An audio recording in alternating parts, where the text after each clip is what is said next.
tous les soirs pour nous éclairer sur ce qui se passe sur les marchés en compagnie de nos 3 experts. Edmund Ching, bonsoir. Bonsoir Fabrice. Vous êtes CIO, Chief Investment Officer de BNP Paribas Wealth Management. Bienvenue à vous. Merci. À vos côtés, Delphine Arnaud. Bonsoir Delphine. Bonsoir Fabrice. Vous êtes gérante multi-asset chez Edram Edmond Rothschild Asset Management. Voilà, spécialiste de la gestion sous mandat, en particulier pour certaines grandes sociétés. Voilà. Et avec des très beaux résultats, en tout cas pour 2024. Bon, ça doit être bien parti sur 2025 aussi, là. Très bien parti pour 2025 également. Ouais, on peut presque s'arrêter là, plus 10% à peu près. Ça serait pas mal et on ne vous en voudrait pas. Et enfin, Alain Pitous. Bonsoir Alain. Bonsoir. Vous êtes Senior Advisor ESG. Alors ça, c'est un peu anachronique en ce moment, oui. l'ESG. On en parlait plus tôt. D'ailleurs, on se posera la question tout à l'heure. Je ne l'ai pas dit dans le sommaire, mais on va se poser la question effectivement avec le... Est-ce qu'il reste de l'ESG ? Est-ce qu'il reste de l'ESG ? Oui. C'est la question que je me pose. Il en reste. Bon, Qu'est-ce que je vais devenir ? Alors, excellente transition, puisque c'est vrai qu'on a du mal à éviter ce Donald Trump, qui est sur tous les fronts, économiques, politiques, de l'intérieur. C'est assez spectaculaire. Il y avait une conférence de presse, je suis tombé dessus hier, sur une chaîne concurrente qui diffuse, sans sous-titres. Alors, on a vraiment du Donald Trump dans le texte, et je suis tombé sur cette scène assez hallucinante. Il faisait suite à un tweet sûrement de son copain Elon Musk, qui a regardé en fait les statistiques sur la sécurité sociale, et il s'est aperçu qu'il y avait des millions de gens qui étaient centenaires et plus, qui étaient encore sur les registres de la sécurité sociale. Alors on se demande si ces gens sont indemnisés. Donc Elon Musk a ironisé sur le fait que ce sont peut-être des vampires au sein de la sécurité. Mais pendant 10 minutes, on avait Donald Trump qui descendait les chiffres et disait, voilà, dans la tranche de 120 à 150 ans, il y a 3 millions de personnes. Et il égrenait comme ça des choses complètement délirantes, dans un grand respect évidemment des journalistes. Bon, ça c'était pour la petite anecdote, mais c'est vrai que ça donne un petit peu le ton. En revanche, ce qui est moins drôle, c'est la guerre commerciale. Là, de nouveau, il tape du poing. Il nous menace de 25% de droits de douane sur l'automobile, les puces et les médicaments. Delphine Arnaud, on a l'impression qu'on est vraiment dans ce bras de fer commercial qui continue. On savait qu'on allait être dans ce bras de fer commercial continu. On ne savait pas comment est-ce qu'on allait être accueillis. En fait, à un moment, il y a eu de l'enthousiasme sur les marchés parce qu'on s'est dit on va être tous logés, tous les pays à la même enseigne et sans discrimination sectorielle. Et là, finalement, en fait, il a commencé très fort avec la Colombie, puis le Canada et le Mexique. Et puis maintenant, il commence à attaquer un volet sectoriel. Pourquoi est-ce qu'on préférait, en fait, quand il attaquait tous les pays et tous les secteurs de la même façon? C'est que du coup, on avait moins de discrimination et on avait une analyse qui était plus facile à faire et moins de stratégie de contournement. Là, il faut aller regarder précisément, par exemple, les 25% de taxes sur l'automobile qui sont attendues pour le 2 avril, donc ça va arriver quand même relativement vite. On se dit, à première vue, les entreprises automobiles européennes, elles ont déjà fait le job d'aller se mettre en Amérique du Nord lors du Trump 1 en 2018. Et donc, par exemple, si on regarde sur le stock 600, il y avait 18% de la base d'actifs qui étaient basés aux États-Unis et désormais, c'est presque le double, on est à plus de 30%. Donc, en fait, les entreprises se sont délocalisées en Amérique du Nord. Elles se sont déjà adaptées. Alors, elles se sont adaptées, mais sur un format qui est un peu trop optimiste. Elles sont allées se délocaliser pour partie aussi au Mexique. Et quand vous fabriquez une voiture qui est vendue aux États-Unis, on estime qu'il y a à peu près 14 allers-retours des pièces détachées jusqu'à la vente finale entre le Mexique et les États-Unis. Qui vont être taxés à chaque fois ? Et donc, du coup, ça veut dire que ça va être taxé sur l'ensemble de la chaîne de valeur ajoutée. Et ça, pour les analystes financiers, chapeau pour essayer de comprendre ce que ça va faire comme impact. Ouais. En tout cas, si on vous suit, ça veut dire que quand il y en avait pour tout le monde, finalement, tout le monde était logé à la même enseigne, que ce soit les pays ou les secteurs. Là, on ne sait pas où le coup va tomber, où le coup près va tomber. On l'a vu aujourd'hui, donc menace de 25% de droits sur l'automobile, les puces, les médicaments. Et sur l'automobile, on ne sait pas si c'est le produit fini ou toute la chaîne de valeur. Donc c'est ça aussi qui complexifie un petit peu la chose. Oui. Alain Pitous, justement, sur cette guerre commerciale, est-ce que c'est une négociation, puisqu'on sait qu'on est quand même avec un deal maker à la tête des États-Unis, est-ce que c'est un moyen de pression ? C'est un peu tout, quoi, en fait. C'est-à-dire qu'on n'a pas forcément la connaissance de ce qu'il veut faire exactement. On distingue à peu près les grands thèmes. Hein. On voit qu'il veut recentrer une partie de l'activité aux États-Unis. On voit qu'il veut exporter. On voit qu'il veut faire des deals. Après, est-ce qu'il n'y a pas des coups à trois bandes entre l'Asie, l'Europe, les États-Unis pour savoir exactement ce qu'il veut faire, avec même des contreparties habituelles, que ce soit le Canada ou le Mexique, qui sont quand même des grands partenaires commerciaux. Donc il y a un flou artistique qui est savamment entretenu, avec des propos qui sont parfois difficilement compréhensibles. Hein. Alors je ne sais pas si c'était la même conférence de presse. J'ai entendu la conférence de presse d'hier qui disait qu'il fallait il n'aurait pas fallu que les Ukrainiens commencent cette guerre. Donc ouais, on va y venir dans un instant. Déjà quand on voit ce genre de truc, donc c'est assez difficile. Alors je rejoins ce qui vient d'être dit sur la difficulté d'analyser ça. J'ai entendu qu'au début du mandat de Trump, après le 20 janvier, ça paraît très loin, mais c'était il y a quelques semaines, il y avait des entreprises qui s'étaient mis en war room pour essayer d'ajuster très rapidement au moins des communications pour que Trump les lâche un petit peu. Donc on est dans cette période-là. Moi je crois qu'en termes de gestion, et après on regarde la gestion, il faut essayer de prendre un peu de recul, parce que sinon on va devenir fou, quoi. Enfin, et on va surtout devenir fou, c'est pas forcément très grave si on fait de la performance, mais le problème c'est de faire des mouvements en se disant alors ça y est, ils taxent l'automobile, donc on va vendre l'automobile, mais j'entendais l'automobile ça baisse jamais que 2% aujourd'hui. Bon, c'est pas forcément ça qui fait baisser les marchés. En tout cas, s'amuser à essayer de prévoir ce que va faire Trump, ça me paraît extrêmement compliqué.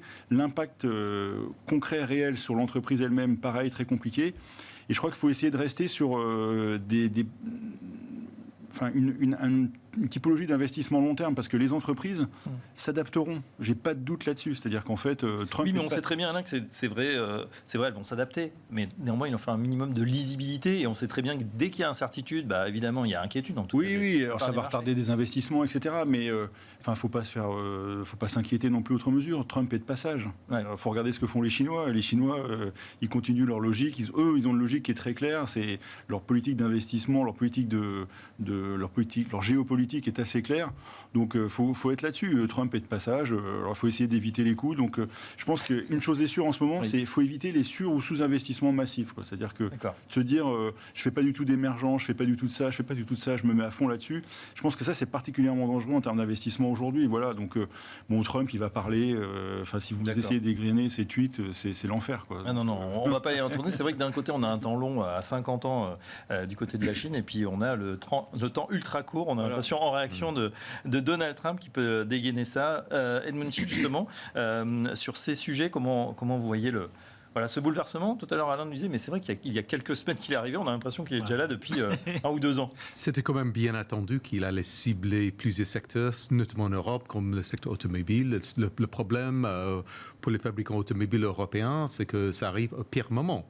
Si on regarde déjà Volkswagen, c'est une catastrophe pour Volkswagen en ce moment, parce qu'ils sont bien derrière les Chinois en termes de technologie, notamment pour les véhicules hybrides et électriques. Oui. On le sait. Ils fabriquent les voitures qui sont, comme BYD, ils fabriquent les voitures électriques et hybrides qui sont fantastiques, beaucoup moins chères, rien à dire. Alors, je ne sais pas si vous avez vu le nouveau véhicule de Xiaomi. C'est-à-dire, Xiaomi, c'était l'Apple chinois, le téléphone. Et ils ont fait une voiture, un espèce de speed car, mais magnifique en plus, et qui marche très bien, qui s'est déjà vendu à quelques 135 000 exemplaires. Ils sont en cours de production. C'est assez étonnant, la rapidité, là aussi, le monde qui bascule, avec ce fleuron de l'industrie automobile allemande qui est en train de patiner. Exactement, on a attaqué des deux côtés. Les Chinois qui arrivent en masse avec les voitures très bien faites, moins chères, côté électrique hybride, les Américains qui menacent le secteur avec les augmentations des tarifs, sauf si on implante encore plus de production des automobiles aux États-Unis. Déjà, des BMW, Mercedes sont bien implantés. Cela dit, on exporte toujours aujourd'hui pas mal de voitures de l'Europe vers les États-Unis, notamment de la part des fabricants allemands. Donc c'est plutôt les trois grands fabricants allemands qui sont ciblés. C'est pas du tout Stellantis. Stellantis, c'est quand même une marque américaine. Jeep, c'est déjà fabriqué là-bas. Il n'y a pas de souci. Chrysler, le grand souci, bien sûr, pour les fabricants auto allemands. Mais on le savait depuis longtemps. Et pour Novo Nordisk, effectivement, pour la production de Wegovy Ozempic, qui aujourd'hui est produit plutôt au Danemark qu'en Europe, oui, effectivement, il faut le produire aux États-Unis.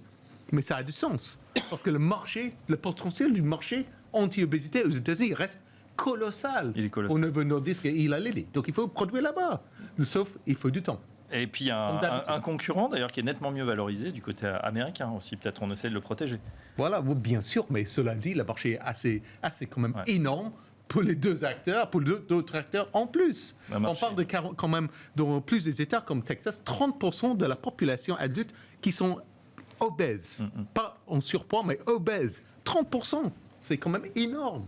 Après, ça pose d'autres problèmes de santé, on ne va pas rentrer dedans, mais c'est vrai, continuer l'industrie du fast-food et à côté avoir des coupes-fins, c'est vraiment... Moi, si j'étais McDonald's, j'aurais plus peur que Novo Nordisk aujourd'hui, avec l'arrivée de Robert Kennedy Jr., franchement. C'est possible. Tiens, justement, on parlait de l'Allemagne à l'instant. On va faire un détour du côté de l'Allemagne aussi. C'est vrai qu'on a ces élections qui arrivent. Bon, pas de grands bouleversements, sauf évidemment la montée assez inquiétante et préoccupante du mouvement extrême droite, l'AfD. Comment on regarde ça ? On titrait tout à l'heure événement ou non-événement sur les marchés. Qu'est-ce que ça peut changer, Delphine Arnaud ? Pour nous, c'est quand même événement dans le sens où tout à l'heure on disait Trump n'a pas encore ciblé géographiquement nommément l'Europe. Il est passé par des menaces de tarifs sectoriels, mais on se sent plutôt épargné et d'ailleurs les marchés réagissent jusque-là plutôt bien. Et en fait, on a comme l'impression que Trump attend les élections allemandes pour dégainer sur l'Europe. Et les élections allemandes, en fait, on a l'impression aussi que on prend les mêmes et on recommence. C'est-à-dire qu'on repart avec une coalition CDU-SPD. Alors les libéraux en moins, puisqu'ils baissent fortement dans les sondages. Mais, et puis on parle d'expansion budgétaire, de plan infrastructure. Pour vous, c'est pas quelque chose qui tient la route ? Alors c'est quelque chose qu'on questionne comme un scénario de risque, c'est qu'on voit l'AfD monter dans les sondages et l'AfD ils sont pas de ce bord-là à faire des expansions budgétaires, ils sont plutôt du bord de la cour de Karlsruhe et donc du coup non ils vont pas, ça peut mettre un peu de bazar dans ce scénario qui a l'air bien huilé aux yeux de la politique allemande. On repart avec les mêmes CDU et CSU, voilà. D'ailleurs, un ancien, pas lieutenant, parce qu'il était un petit peu le vilain petit canard, mais voilà, il est là, il est en passe de devenir le nouveau chancelier. On verra ça. Comment vous regardez ça, l'Allemagne ? En fait, comme souvent sur les marchés, ce qu'on préfère, c'est que ça soit tranché. Oui. Donc là, ça va être tranché. Donc ça fera une incertitude en moins. Peut-être que une petite dynamique sur l'Europe. On peut espérer, ça mange pas de pain d'espérer ça. Et c'est possible parce que je pense quand même que la CDU, ils sont quand même plus favorables à avoir une dynamique européenne un peu ancrée, même s'ils sont évidemment Allemagne en tête. Alors je sais pas comment on dit, Make Allemagne Great Again, je sais pas si on dit ça comme ça en allemand, mais après ils ont leurs problèmes. C'est-à-dire qu'en fait, ils ont deux problèmes structurels, c'est leur industrie au sens large et leur énergie là aussi au sens large. Donc ils ont ça à régler. Alors, après, ce qui est possible, c'est que ça entraîne de grosses dépenses. Encore une fois, si on est sur le scénario classique CDU et ses copains, ce qui serait quand même peut-être un petit peu négatif pour les taux. Mais bon, c'est quand même un peu à la marge. Et puis ça aiderait à mettre un peu de liquidité sur le Bund. Voilà, donc je pense que si c'est tranché proprement, de manière claire, ce qui n'est pas évident du tout d'ailleurs, on aura une incertitude en moins qui est quand même très pénalisante pour l'Europe. C'est-à-dire qu'aujourd'hui, quand on voit le chancelier allemand parler de l'avenir, ça fait un peu ridicule, quoi. Et effectivement, je comprends que les Américains, comme diraient mes enfants, le calculent pas trop.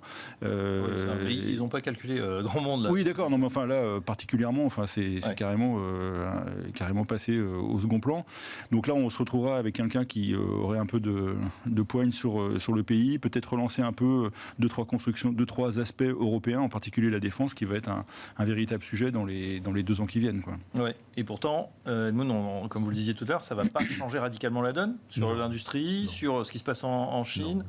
Le catalyseur pour l'économie allemande et pour l'économie européenne, c'est plutôt de l'extérieur. On parle de l'Ukraine, on parle des coûts énergétiques. Si les coûts énergétiques baissent un peu plus, c'est ça qui va nous aider pour relancer l'économie européenne à court terme. Ça n'a rien à voir avec les élections législatives en Allemagne. Ça ne va rien changer, franchement. il y a juste un point que je voudrais rajouter là-dessus, c'est peut-être ça va rien changer, mais le marché, il a déjà un peu préempté les bonnes nouvelles avec ce quoi qu'il en coûte de l'armement. On a vu les valeurs de la défense cette semaine qui ont bondi. Olaf Scholz, je suis d'accord avec vous, samedi, il est sorti en disant on s'est un peu fait humilier par Vance, mais on va continuer à acheter de l'armement américain. Et pour autant, les valeurs américaines de la défense, elles font pas grand-chose jusque-là. Et en fait, ce qu'on voit, c'est que les partis traditionnels qui sont pro-relâchement de la règle d'or, le CDU et le SPD, ils sont en train quand même de baisser dans les sondages actuellement. Alors si c'est à la faveur des Verts, on va pouvoir trouver un accord sur ce relâchement de la règle d'or, mais il faut les 2 tiers des votes, donc c'est quand même pas si facile. Et le marché a déjà préempté un petit peu. Super, l'Allemagne va enfin dépenser plus. Oui. Et là, désormais, on voit les taux allemands qui commencent à tirer un petit peu vers le haut pour anticiper davantage de déficit de ce point de vue-là. C'est vrai qu'on est passé d'un scénario un peu catastrophe il y a encore quelques semaines sur l'Europe. Il fallait, tout États-Unis, l'Europe était à jeter par la fenêtre, il fallait surtout pas en avoir, à un réalignement des planètes extrêmement rapide avec toutes les bonnes nouvelles très concentrées en un laps de temps très très très faible finalement. Est-ce qu'on n'est pas allé un peu loin justement dans l'optimisme, dans les lunettes roses ? Il y a un rattrapage, c'est sûr. Bon, on avait peut-être un peu aussi exagéré dans l'autre sens. Et aussi, c'est quelque chose qui est troublant pour les investisseurs particuliers, moi, que je peux rencontrer. Je travaille avec des family office, des trucs comme ça. Ils sont assez perturbés par une morosité européenne politique, économique, une espèce de flou comme ça, puis les humiliations permanentes, que ce soit... on avait le French bashing, on a l'Europe bashing. Voilà, c'est ça. Donc, mais ça fait un moment, mais là, c'était quand même très marqué. Et on se disait, il ne faut surtout pas investir dans ce pays-là. Et là, en 8 semaines, grosso modo, peut-être un peu plus, ça a commencé en décembre, on a redécouvert les entreprises européennes qui sont des entreprises... que c'est les flux, là, tout à coup. Non, mais il y a les flux, c'est sûr, mais il y a aussi des résultats, parce que les entreprises européennes, celles qui ont beaucoup monté, donc celles qui étaient... Il y avait pas mal qui étaient très en retard, quelques bancaires qui étaient très en retard, qui ont bien remonté.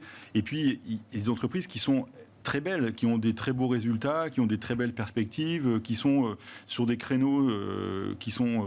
on évoquait Novo Nordisk tout à l'heure, c'est des créneaux, il n'y a pas 50 000 boîtes dans le monde qui sont avec cette capacité-là. Il y a SAP en Allemagne, il y a des boîtes, il y a des Schneider, il y a des boîtes comme ça qui sont des leaders mondiaux sur certains pans d'activité. Oui. Et on les a redécouverts en se disant, finalement, elles sont pas si mal. Et puis, surtout, si on regarde Novo Nordisk et Eli Lilly, vous avez d'un côté une boîte qui se paye 30 fois les résultats et une autre qui se paye, ça doit être 60 fois les résultats. Ouais. Donc pour faire la même chose, donc après on comprend que Trump il veuille les taper, mais il y avait ces écarts de valorisation. On a la même chose sur Total, des boîtes comme ça qui sont massacrées, qui sont avec une valorisation assez basse en Europe. Donc on a rattrapé un peu ça en se disant que finalement les résultats sont pas si mauvais. Mais est-ce qu'il reste du jus potentiel? Parce que là, on est à quelques encablures des records. On a fait record sur on le disait tout à l'heure avec Pauline, record sur l'Eurostoxx 50, record sur le 600. Donc c'est plutôt pas mal. Oui, c'était pas la deuxième partie de l'émission. Mais si, attendez, parler d'allocation. Ouais. Moi, je crois qu'on en a mangé un gros bout. Et puis, on voit le marché américain. Tout le monde, beaucoup disaient que c'était un peu cher, mais il faut regarder mécaniquement les choses. Enfin, je parle à des spécialistes de l'allocation d'actifs ici. Quand vous êtes sur des marchés très élevés, les perspectives de gains sont un peu plus faibles, ou bien le risque il monte un petit peu. Donc là, on est sur cette situation-là un peu en Europe. On a fait, j'entendais tout à l'heure, vous disiez que peut-être ça serait pas mal que l'année s'arrête aujourd'hui, on aurait des beaux résultats. Mais oui, c'est dommage, il reste 10 mois, donc ça va pas être facile d'expliquer à vos clients que vous êtes en monétaire pendant 10 mois. Mais non, mais vous voyez, on est dans une situation qui est compliquée parce que les perspectives de résultats, de performance sur une allocation un peu diversifiée deviennent un peu plus difficiles. Quand vous êtes sur ces niveaux de marché américain, il va falloir aller chercher autre chose, faire du sectoriel, faire des stock picking. Ça devient plus complexe, forcément. Quand on n'est plus sur une simple allocation où on se dit je mets 40% d'obliques et ça va aller.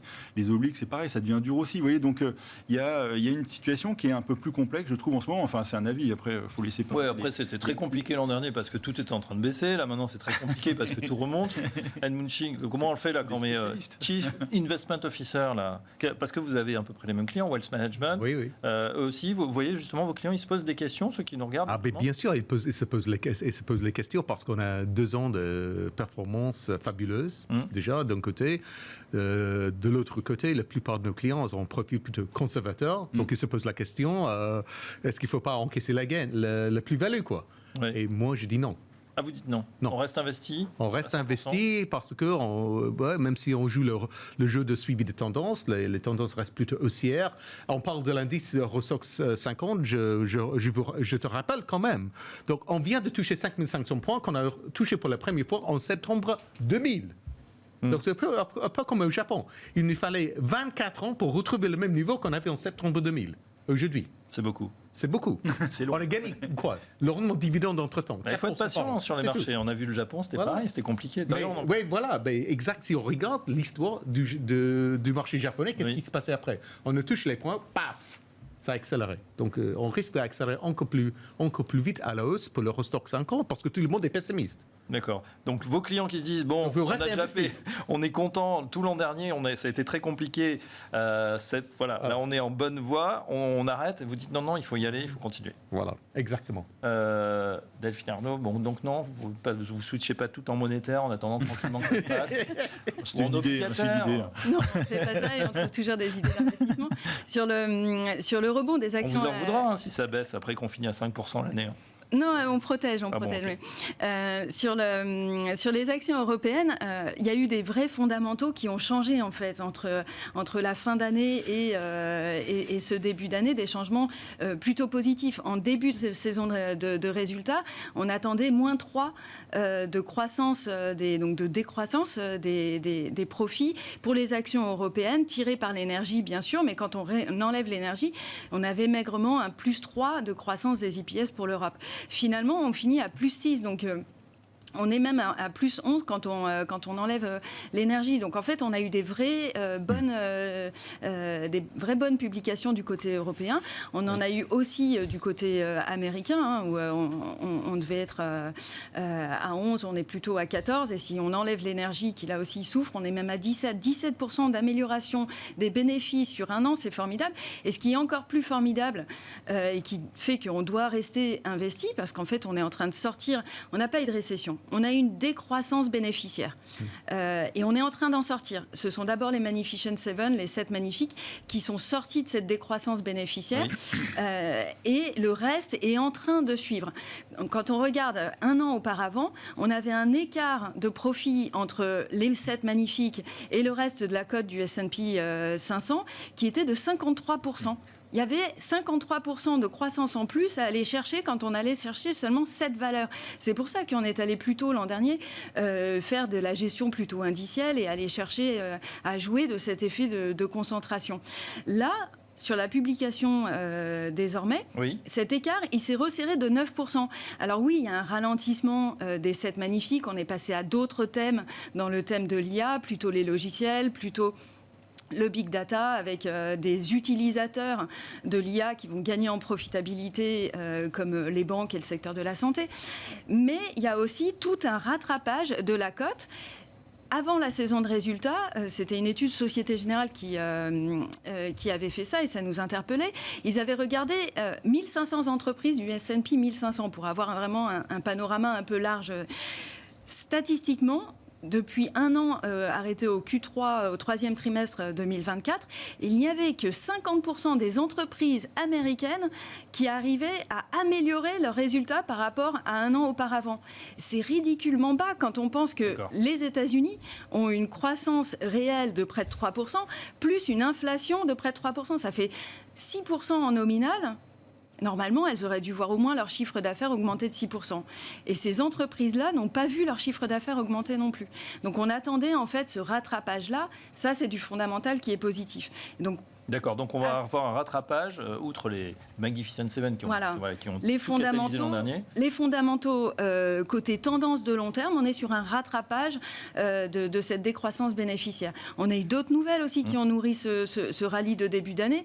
Les PMI ont été bons, le SU est plutôt bon, donc on a l'impression aussi qu'on a l'économie qui donne des bons signes, notamment en Europe, où on était un peu plus frileux. Oui. Je voulais juste, alors je vous redonne la parole dans un instant, juste un aparté parce qu'on a beaucoup parlé de la tech, mais la tech US, et c'est vrai que la tech chinoise faisait grise mine ces derniers temps, ces dernières années, c'était vraiment le vilain petit canard. On voit des valorisations qui sont en train de remonter extrêmement fort en ce moment. L'acronyme BATX pour Baidu, Alibaba, Tencent, Xiaomi, sont toutes des valeurs qui sont en train de rattraper, qui ont fait 30 ou 50%, mais qui sont encore loin ils sont toujours très peu chers, honnêtement. Avant qu'Alibaba remontait ces derniers temps, il s'est valorisé à moins de 10 fois le PE. Moins de 10 fois, si on regarde Amazon de côté, qui comme l'Alibaba américain, on se traite, je ne sais pas combien, 40 à 50 fois le PE. Donc, sacrée différence en termes de valorisation parce que personne ne veut toucher les valeurs chinoises. Tout le monde a eu les doigts brûlés ces derniers temps. Ils ont dit non investissable. Mais peut-être à Essian, puisque quand on a vu quand même un Jack Ma qui était un peu reçu par Xi Jinping enfin. Qui se fait embastiller du jour au lendemain, qui revient, qui a ce retour en grâce. Donc, est-ce que c'est un petit peu un catalyseur là, le président chinois, il voit que finalement, il a besoin aussi de cette tech chinoise avec le moment DeepSeek. Absolument, c'est aussi pour faire la guerre commerciale avec les États-Unis. En disant aux États-Unis, M. Trump et compagnie, Elon Musk, oui, on est là aussi sur le plan technologique, on est même devant vous dans plusieurs choses, et avec DeepSeek, avec Alibaba, avec les Large Language Models, et on parle des véhicules électriques. Honnêtement, à part Tesla, qu'est-ce qu'ils ont aux États-Unis? Rien du tout. Non, mais en termes de fabrication des voitures automobiles, GM, Ford, catastrophique. En Chine, là, ils ont investi depuis 20 ans. Ils ont le meilleur fabricant de batteries électriques au monde, avec CATL. Et surtout, ils sont à un moment où, dans le vieux monde, au début des années 1900, il y a pléthore de constructeurs. Il y a plus de 150 constructeurs en Chine. Bon, bien sûr, il n'y en a que quelques-uns qui vont survivre. Alain, je vous vois soupirer. Non, mais en fait, la tech, c'est devenu un instrument de souveraineté. On le voit, et d'ailleurs, c'est un problème en Europe, c'est qu'on se rend compte, là, il n'y a plus rien, quoi. Enfin, on n'a pas grand-chose. On peut opposer des... Et on a un peu de SAP, un peu de Oui, mais à l'échelle, c'est pas à l'échelle. Et puis, c'est pas des champions. Enfin, encore qu'SAP, si. C'est mal quand même. Hein. Ça, c'est quand même champion mondial. Mais il n'y en a pas beaucoup. Il n'y en a pas beaucoup. Et surtout, ils n'entraînent pas le reste. C'est-à-dire qu'en fait, c'est la différence aux États-Unis. Il y a un phénomène d'entraînement, outre ce qui joue sur les valos, parce qu'ils sont on n'en parle pas trop.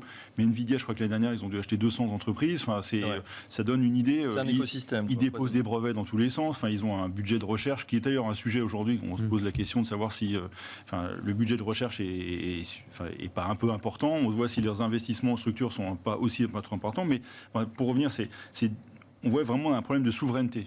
Et donc, la souveraineté chinoise est importante sur l'automobile. C'est devenu un vrai secteur aussi, puisque c'est devenu un secteur tech. En réalité, aujourd'hui, les entreprises et la manière de fabriquer des voitures en Chine ressemble plus à fabriquer un iPhone qu'à fabriquer des voitures à l'ancienne avec l'époque de la chaîne chez Renault, Boulogne-Billancourt. On n'est plus là-dedans. On est sur des phénomènes d'assemblage qui sont extrêmement électroniques. Oui, et très technologiques.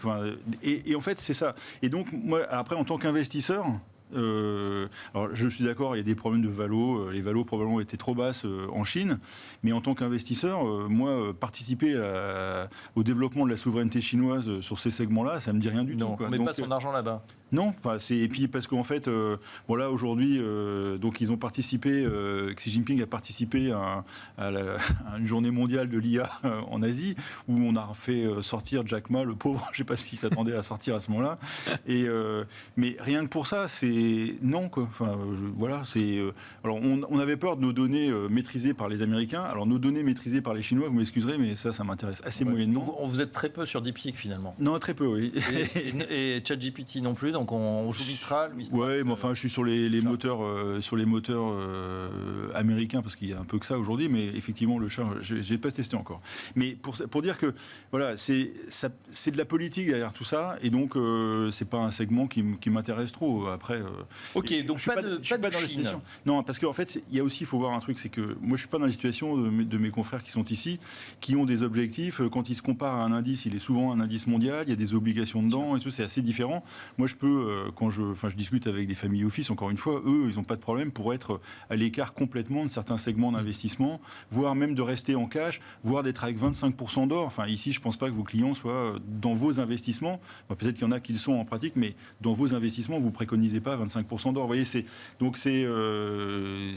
ressemble plus à ce que pourrait faire un particulier, qui se trompe d'ailleurs assez régulièrement. Mais oui, tout le temps, bien sûr. D'ailleurs, tout le temps. Quand on regarde, on fait quand même des bêtises, mais on a besoin de vous. Alors justement, tiens, on ouvre notre page allocation, chers amis. Qu'est-ce qu'on fait ? Je sais que vous êtes sorti, Delphine Arnaud, du comité stratégique d'allocation active. Donc, qu'est-ce qu'on fait pour cette année 2025 ? Je le disais, après un très très bon démarrage, priorité aux actifs risqués, nous dit-on partout, sauf que là, on est quand même sur une progression assez fulgurante. Est-ce qu'on commence à réduire la voilure ? Que fait-on ? Oui, nous, on a commencé à réduire la voilure. Fondamentalement, on reste très confiant sur les marchés, donc il faut rester investi. Par contre, il faut commencer à prendre un peu des profits, à être plus sélectif sur les entreprises et à protéger les portefeuilles contre un retour au réel de la part des marchés. Les marchés, ils ont vu beaucoup les bonnes nouvelles. Ils ont vu le cessez-le-feu sur l'Ukraine. En fait, on se rend compte que ça va plutôt ressembler à une capitulation. Ils ont vu qu'on était plutôt à l'écart des tarifs en Europe. Finalement, ça va quand même arriver tôt ou tard. Et puis, ils voient une relance européenne avec le quoi qu'il en coûte de l'armement. Finalement, en fait, on se rend compte que ça pourrait être plus compliqué. Vous dites, donc, attention au retour de bâton, mais quand on protège, ça veut dire qu'on achète de la protection. Après, il y a diverses... Parce que ça coûte cher aussi de se protéger. Le plus simple, c'est peut-être de prendre quelques positions et puis d'attendre un petit peu. Alors oui, c'est un vrai savoir-faire, je vous le confirme. Nous, on a des fonds d'action protégés qui font ça très bien et qui font ça depuis pas mal d'années, à la fois sur les US, à la fois sur l'Europe. Et donc, ça nous permet de rester investis en changeant un peu nos allocations, en nous tournant davantage vers ces fonds d'allocation protégés. On reste investi sur les marchés, mais derrière, ce fonds-là, lui, il a de la protection avec une optimisation du coût de la prime. Et donc, du coup, en cas de choc de marché, on va amortir en fait la baisse et ça nous permettra de revenir à meilleur compte. Le scénario qu'on anticipe, c'est, je ne sais pas si vous vous en souvenez, mais février 2018, on avait eu, pour des raisons techniques, mais c'était aussi avec un environnement de tarifs, Trump... On avait eu un flash crash, Volmageddon, en février 2018. Et quand on regarde ces Bank of America, Goldman Sachs, ils ont tous leurs petits signaux de risque et de montée des risques. On a nos propres signaux, Fear and Greed, etc. Et en fait, on voit qu'on commence à cocher pas mal de cases, comme quoi le marché est un petit peu complaisant et que on risque d'avoir un petit retour de bâton, un flash crash. On préfère prendre des mesures en amont pour pouvoir rentrer à meilleur compte plus tard. Ouais, et on verra ça dans 2 jours avec nos experts marchés dérivés, mais c'est vrai qu'il vaut mieux acheter de la prime quand on est quand il y a peu de volatilité, ça coûte beaucoup moins cher. Edmund Chigi, on se protège aussi chez BNP. Qu'est-ce qu'on dit aux clients ? On réduit la voilure en ce moment ? Non, mais on regarde de très près parce que c'est vrai que tous les jours, il arrive quelque chose qu'il faut regarder de très très près grâce à M. Trump, voilà. Mais ce qui m'inquiète le plus, c'est bien sûr le secteur technologique aux États-Unis parce que l'exposition côté investisseurs retail aux États-Unis reste quand même colossale. Et via les ETF et en direct, même avec les ETF leveragés qui m'inquiètent le plus. Et là, on peut avoir un vol de plus sur le secteur tech, sur les 7 magnifiques, parce que tout le monde détient les mêmes 7 valeurs en même temps. Et on a vu que ça décalait vite avec DeepSeek, le jour J, avec 1000 milliards évaporés dans la nature en quelques minutes. Donc on privilégie les autres secteurs, hors le secteur technologie pour l'instant, surtout aux États-Unis. D'accord. Quel secteur en particulier ? Industriel ? Oui, industriel, les secteurs bancaires, où on peut voir peut-être un effet positif de déréglementation. Donc c'est une des politiques de Trump, pour augmenter la productivité de l'économie américaine et aussi, bien sûr, pour aider la croissance, enfin. Donc je pense que le secteur bancaire va en profiter. J'attends quand même une vague de consolidation, surtout dans le secteur bancaire régional. Il faut quand même rappeler qu'il y a entre 3 000 et 4 000 banques régionales aux États-Unis. Moi, je pense que c'est pas du tout efficace. Pour avoir moins de banques, mieux capitalisées, Même si on a déjà des mastodontes. Prochaine crise. Ouais. Voilà. On a déjà des mastodontes, mais c'est vrai qu'il reste énormément de petites banques régionales. Alain Pitous, quelle allocation on fait là, vous qui regardez ça au cordeau? Alors moi je pense que ce qui est intéressant, c'est ce qui s'est passé récemment sur pas mal de valeurs. On l'a vu régulièrement. Je voyais ICAT tout à l'heure, on en parlait, moins 10% aujourd'hui. Et je pense que ça milite pour garder du cash, c'est-à-dire se concentrer sur quelques secteurs qu'on va suivre. Moi j'ai en tête des secteurs plutôt long terme. Lesquels? L'espace, le nucléaire, le quantique, des choses comme ça. Le quantique, c'est quoi comme... Par exemple, c'est IonQ, c'est des valeurs comme IBM, des valeurs comme ça qui sont... alors, c'est des valeurs aujourd'hui qui ne gagnent pas d'argent avec le quantique ou qui en gagnent très peu. On ne sait pas exactement quand IBM ne communique pas dessus.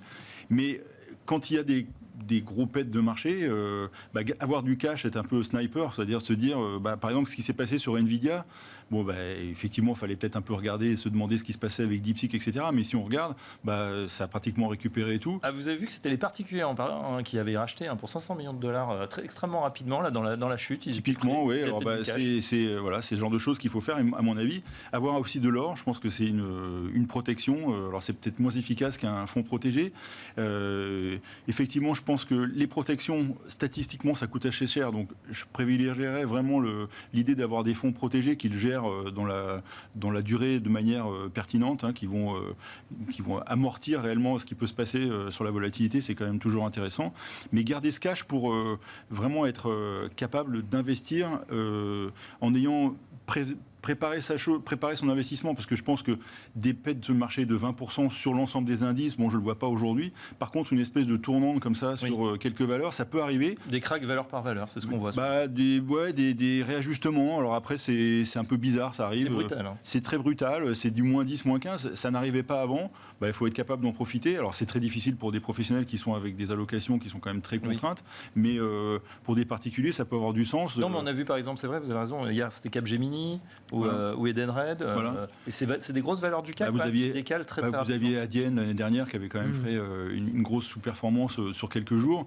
Novo Nordisk qui avait baissé aussi sur quelques... Novo Nordisk, c'est 40% de baisse. Donc quand vous avez du cash et vous êtes capable de mobiliser sur des thèmes long terme, c'est vraiment des thèmes très longs. L'espace, c'est un thème qui est extrêmement intéressant pour l'avenir, parce que sur la valeur, sur les automobiles autonomes, ça va être déterminant d'avoir l'espace. Enfin, on voit que l'Europe veut lancer aussi un concurrent à Starlink. Bon, on verra ce qui se passera. Mais enfin, en tout cas, il y a une dynamique comme ça qui est faite, et avec un coût du lancement de satellite qui s'est effondré. Donc, il y a des choses à faire sur ce genre de thème. Et le nucléaire, on voit bien que l'énergie, c'est un vrai sujet. Alors aujourd'hui, il n'y a pas grand-chose à faire autour du nucléaire, parce qu'il y a beaucoup de réinnovation et beaucoup d'investissements. Mais c'est des thèmes sur 4-5 ans qui devraient être intéressants à jouer, parce que tout le monde va aussi, pour des raisons de suprématie géopolitique, vouloir avoir son énergie. Les Chinois sont aussi en train de se développer énormément sur ce genre de thème, donc à suivre. Delphine Arnaud, là justement, sur ces nouvelles tendances, d'ailleurs les méga tendances, disruptifs, c'est des choses que vous regardez également, d'être peut-être un peu en avance de phase? Oui, un peu en avance de phase. En fait, pendant très longtemps, les thèmes à la mode, c'était un peu le haut de la pyramide de Maslow. On allait chercher du luxe, on allait chercher des choses dont on n'avait pas forcément un besoin, une nécessité immédiate, de façon vitale. Là, on a créé un fonds qui va plutôt se recentrer sur le bas de la pyramide de Maslow et aller chercher les choses dont on a réellement besoin, sécuriser pour être résilient sur la sécurité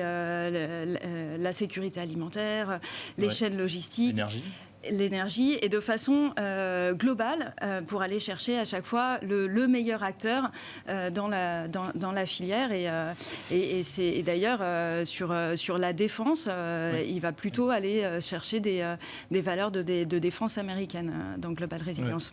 Donc c'est quel fonds? Comment ça s'appelle? C'est Global Resilience. Global Resilience, oui, pourquoi pas, une bonne thématique.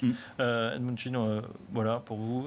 Oui, j'aime bien plusieurs thématiques évoquées par Alain, comme par exemple le nucléaire, je suis complètement d'accord. Je pense que c'est évident. On a les Japonais que malgré Fukushima en 2011 qui redémarrent toutes leurs centrales nucléaires aujourd'hui, mais toutes.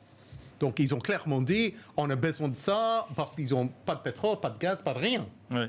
Donc, qu'est-ce qu'ils font? Ils vont redémarrer ils sont en train de redémarrer leur centrale nucléaire. En Europe, pays par pays, on est en train de faire la même chose. Aux États-Unis, c'est clair qu'ils vont faire ça aussi.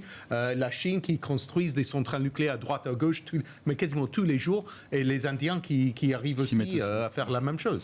Et sans parler de l'Arabie Saoudite, les Émirats. Donc pour moi, ça c'est une thématique claire, certain, il faut y aller. Et malgré la volatilité. Ce qui est intéressant aussi, je pensais que vous alliez parler de ça, donc quand vous parliez de remonter par le bas, c'est l'énergie. Et ce qui est intéressant dans la thématique du nucléaire, c'est que ça concerne l'amont, l'aval et des filières entières. Et c'est intéressant parce que ça permet aussi à des entreprises qui étaient un peu, pas forcément à la pointe, de garder leur cœur de spécificité, d'être capable de gérer des infrastructures électriques, c'est quand même pas donné à tout le monde, et d'aller sur ce genre de thème. Ils savent gérer des projets à 10 ans, parce que c'est des projets très longs. Donc ça, c'est le côté intéressant. Et à côté de ça, vous avez une innovation monstrueuse autour des SMR aux États-Unis, autour de la fusion, qui sont aussi très porteurs. Alors là, par contre, là, c'est un peu embêtant, c'est que les valorisations, c'est des valorisations décalées par rapport aux classiques qu'on a. C'est-à-dire que quand on raisonne 20-30 fois les PE, là, on est plutôt sur des choses qui sont à 400 fois les pertes, quoi. Donc bon, c'est parfois un peu exagéré. Ouais, là, ça va être compliqué. Mais voilà, c'est sur le moyen long terme. Enfin, les gens qui ont fait du Nvidia il y a 10 ans, ils s'en portent pas mal. Hein.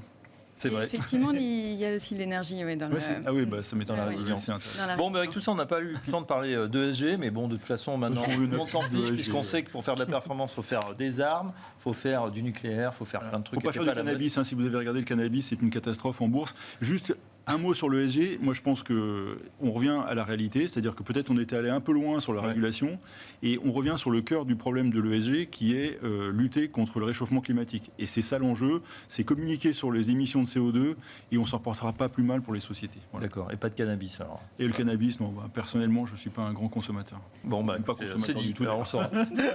La drogue, c'est mal, et en bourse, ça marche pas du tout. Voilà. Merci à nos 3 experts du jour, Edmond Ching, BNP Paribas Wealth Management, Delphine Arnaud des Drames et Alain Pitous, Senior Advisor ESG, même si on n'en parle pas beaucoup. Non. Dans un instant, on passe au marché à terme.